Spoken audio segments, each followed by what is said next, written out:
Corona महामारी की वजह से भारत में अलग अलग फेज में लॉकडाउन लगाया गया। संपूर्ण लॉकडाउन के बाद अब छूट के साथ 5वें लॉकडाउन में सरकार ने अनलॉक 1 की भी शुरुआत कर दी है, क्योंकि लॉकडाउन हमेशा भी लगाया नहीं जा सकता। तो वहीं अर्थव्यवस्था जिस तरह से गिरती जा रही है, उसके हिसाब से तो लॉकडाउन हर एक बीतते दिन के साथ अर्थव्यवस्था पर घात कर रहा है। लेकिन इन सब के बीच एक बात जिसे बिल्कुल भी अनदेखा नहीं किया जा सकता, वो ये कि कोरोना बड़ी ही तेजी से देश में अपने पैर पसारता जा रहा है और अपने विकराल रूप को दिखाता जा रहा है। कोरोना वायरस के मामले देश में बुधवार को महज 24 घंटे में रिकॉर्ड तोड़ 11,000 से ज्यादा मिले। कोरोना वायरस के आंकड़े को भारत में देखें तो 11 जून गुरुवार तक ये आंकड़ा कुछ ऐसा था कि कंफर्म्ड केस यहां पे 2,86,579, रिकवर्ड केस 1,41,029, डेथ मामले 8,102 तक पहुंच गया। इस बारे में और जाने उससे पहले अगर आपने चैनल सब्सक्राइब नहीं किया है तो चैनल सब्सक्राइब कर लें, बेल आइकॉन दबाना बिल्कुल न भूलें। वीडियो पसंद आए तो लाइक करें, कमेंट करें और शेयर करें।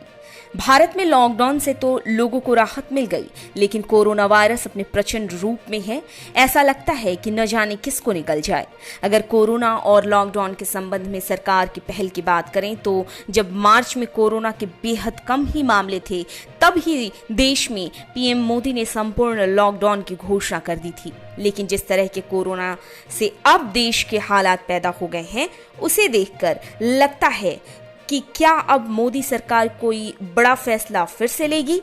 क्या फिर से सरकार देश भर में संपूर्ण लॉकडाउन लगाएगी? जहां तक दिल्ली की बात करें तो वहां के उप मुख्यमंत्री मनीष सिसोदिया ने तो पहले ही डरावना आकलन किया है और कहा है कि जुलाई तक दिल्ली में 5.5 लाख कोरोना के मामले सामने आ सकते हैं।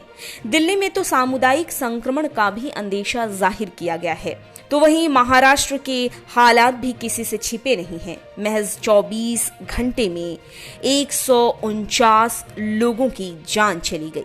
बुधवार 10 जून तक कोरोना के वहां 94,000 के पार मामले सामने आए।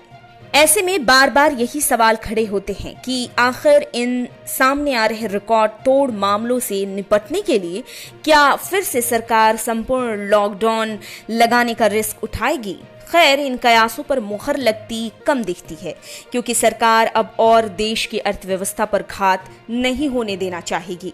लेकिन फिर देशवासियों की जान का सवाल खड़ा हो जाएगा। अभी शैक्षणिक संस्थानों का खुलना बाकी है, लेकिन ज्यादातर कामकाज अब चलने लगे हैं। अगर सरकार चाहे तब भी संपूर्ण लॉकडाउन के कदम को फिर से उठा नहीं पाएगी। देश में 25 मार्च से राष्ट्रव्यापी लॉकडाउन की घोषणा की गई, जो कई चरणों में चला और इससे आर्थिक गतिविधियों पर भारी चोट हुआ।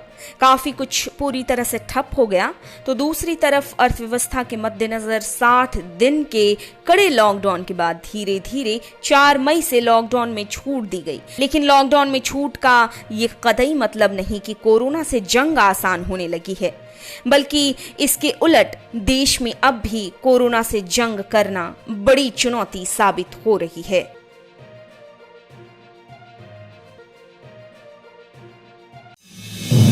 आप देख रहे हैं नेट्रिक न्यूज, साहस सच कहने का।